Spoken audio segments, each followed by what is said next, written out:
Next, we'll demonstrate the buttonhole wheel stitch. Let's look at this circle on the right. Let me demonstrate. Using 3 strands of color number 8. Bring up here. Then insert at the outer edge of the center point. Don't pull tight. Leave some slack on the fabric. Bring the needle up from above, forming the first buttonhole. Let's demonstrate again. Insert on the small circle line. Don't pull tight.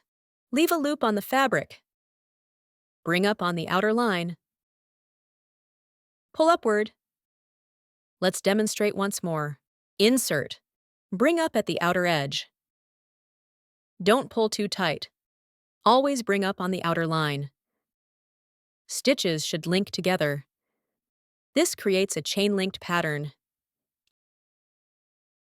Insert.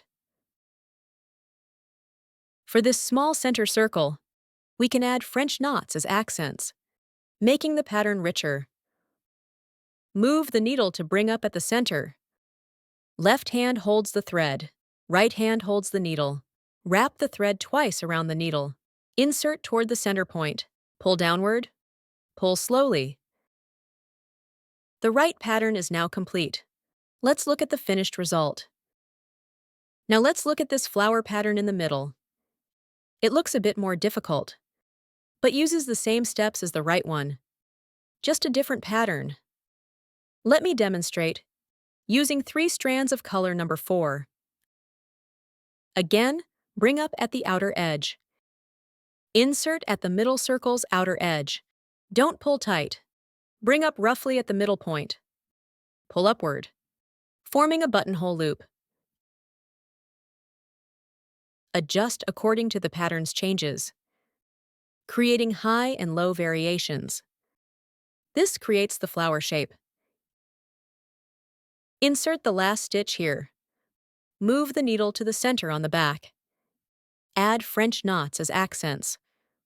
Right hand holds the needle. Left hand holds the thread. Wrap the thread twice around the needle. Insert toward the center point.